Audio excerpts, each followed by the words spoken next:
What I'll do is I'll show you what it would have been like in 1756, because this is the last privilege I could take away, was light. You would have been in there for around 3 days. During that 3-day period, you would have been shackled around your neck, around your ankles.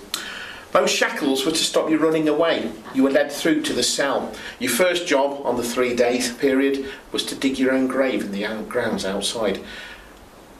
You then made your own coffin. On the 3rd day, you say goodbye to your families. Your shackles were removed. They were replaced by chains and padlocks. Easy to remove when you're dead.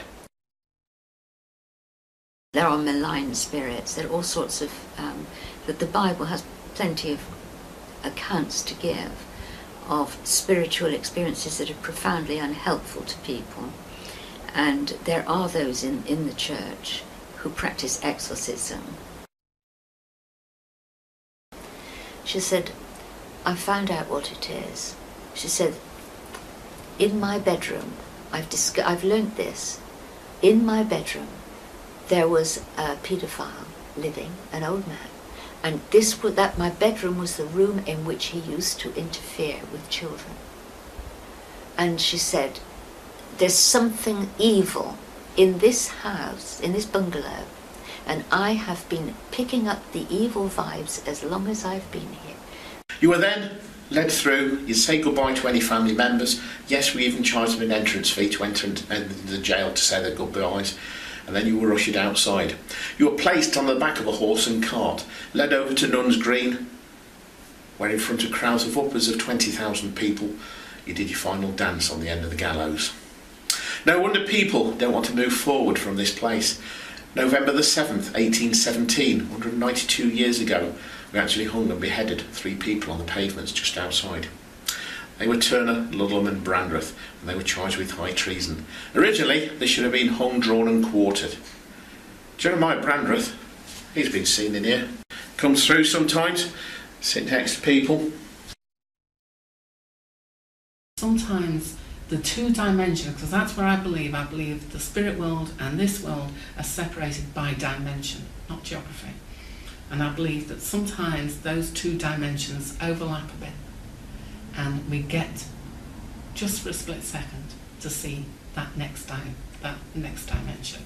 Just to simplify, is it like a wall, so to speak, over our dimension? More of a curtain than a wall, because a wall is pretty static, isn't it?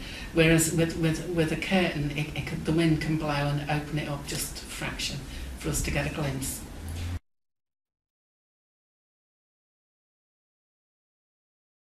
Time and space are linked, and they can be affected in different ways. At a quantum level, and very small, it tends to jump around a bit. You know, things which happen in one place can affect things which happen in another place. So, considering time and space are basically the same thing, it's possible to say that things which happen in one time could happen in another, could have an effect on another time, not necessarily in a linear fashion. Sometimes people smell roses. Perfume. Victorians, they used to make their own perfumes, couldn't afford the French perfumes of the day. The lady, she's been seen down here. The plumbers, they were working down here when it was a hotel. Grand old place, working on the toilets, used to flush of their own accord. They heard a lady's footsteps going down the main corridor down there.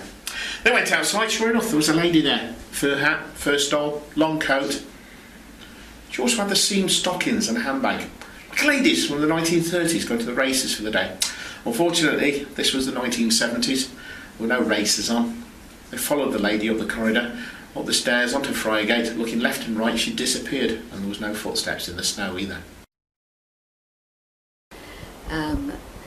To me, the interesting issue is whether or not what people perceive to be ghosts are actually projections from their own unconscious mind, perhaps, or to do something, some projection that has to do with their body chemistry, or whether there is something objective outside themselves that they're perceiving.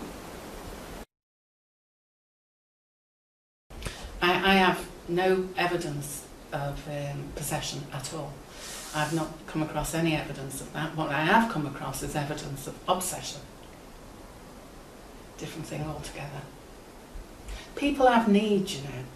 People have needs. Our minds are very complicated things, and sometimes the need to be a bit special, the need to explain things that you're doing that you're perhaps not, you don't want to take responsibility for, is overpowering, and subconsciously then I think perhaps you can take on, perhaps another part of your personality comes to the fore. I don't believe in possession. I've never seen any evidence to prove it. People do get touched. The jail doors slam shut on people at night. We've had them where we're locking up at night, and they've had them close on us. The toilets flushing themselves. A very, very active place. Feel the weight of one of those doors. Just try and move it. All those doors are original. They've got the prisoners' names marked on them. They don't slam that easy, do they? Or you just go out there just a little bit quicker. We get lots of activity. One of the old jailers haunts this corridor. Sometimes he's seen in the corner of a cell here. The cells were 5 foot shorter than you see them now. This is the only doorway that remains in the jailer's corridor. The others are bricked up. When the jailer's seen in here, he's exactly where he should be, where he could check the cell doors, which will be here. In one point of view, the essence of Christian life is that you're engaged with the supernatural. Now, if you say, do I have any supernatural experience, I have to say to you, every day. Because I pray. And when you're in prayer, you are relating to the divine power whom we see as Christians. I'm talking as Christian now, obviously, as the creator, the creative power that's holding you and me, the three of us, and this room is being held in being by the power whom, for short, we call God. Energy cannot be destroyed. It just changes. As water in a kettle changes to steam, the energy of the physical body changes into a spirit body, an etheric body. Well, there's conservation of energy, which basically says which nothing can ever be truly destroyed, just converted, which if you took to its highest conclusions, you could basically say which nothing ever goes away fully.